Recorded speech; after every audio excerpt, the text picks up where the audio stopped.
ఓం శ్రీ గురుభ్యో నమ. భగవద్గీతలో నిన్న ఒక అధ్యాయంలో ఒక శ్లోకం గురించి చెప్పడం జరిగింది. ఇది లౌకిక భాషలో శృతి ప్రామాణికంగా చెప్పడం జరుగుతుంది, అంతేగాని అలౌకికంగా చెప్పడం జరగదు, శృతుల విరుద్ధంగా. ఈ శ్లోకంలో సంజయుడిని నిన్న ధృతరాష్ట్రుడు అడుగుతాడు. దానికి సంజయుడు చెప్తాడు అన్నమాట. ఎవరితో? ధృతరాష్ట్రుడితో చెప్తుంటాడు, మహారాజా, ఆ యుద్ధంలో పాండవులు చిత్ర విచిత్రమైనటువంటి విభాగాలతో సైన్యాన్ని ఏర్పాటు చేశారో అది చూసి మీ అబ్బాయి గజ వణికిపోతూ పరిగెత్తుకుంటూ ఆ సైన్యంలో వాళ్ళని పెట్టిన ఆ పొజిషన్ చూసి మీ అబ్బాయికి భయం వచ్చేసింది. భయం వచ్చేసి డైరెక్ట్గా సేనాధిపతి అయిన భీష్ముడి దగ్గరికి వెళ్ళి మాట్లాడితే, అసలే ఈ భీష్ముడికి ఇష్టం లేదు కదా యుద్ధం, ఈ తల తిక్కడత ఎందుకులని వెంటనే ఆయన డ్రాప్ అయ్యాడంటే ప్రాబ్లమ్స్ వస్తాయని శకుని మాటలు విని ఈ ద్రోణాచార్యుడి దగ్గరికి వెళ్తాడు.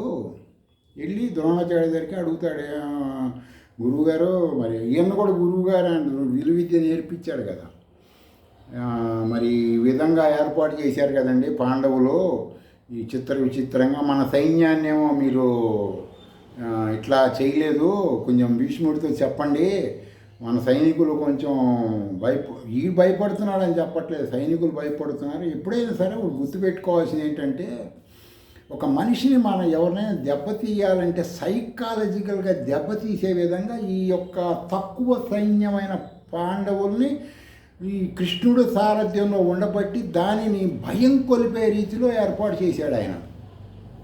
సైన్యాధిపతి ఆయన కాకపోవచ్చు, కృష్ణుడు వేదాంగాలు చదివిన మహాజ్ఞాని కదా, పరబ్రహ్మ జ్ఞానం తెలిసినవాడు. అవతలవాడిని సైకాలజికల్గా దెబ్బతీయాలంటే ఎట్లా చేయాలి?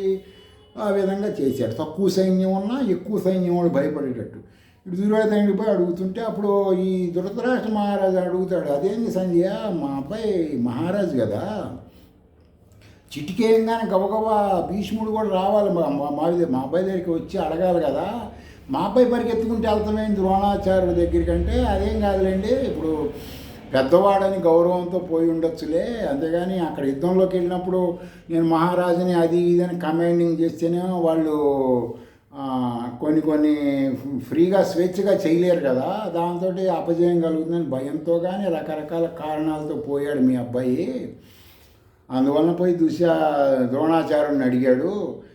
చెప్పగా సరే నేను సైన్యాధిపతి అయినటువంటి భీష్మాచార్య వారితో మాట్లాడి మన సైన్యాన్ని కూడా కొంచెం భీకరంగా భయం గొలిపే విధంగా చేస్తాను అని చెప్పి దుర్యోధనుడికి ధైర్యం చెప్తాడు.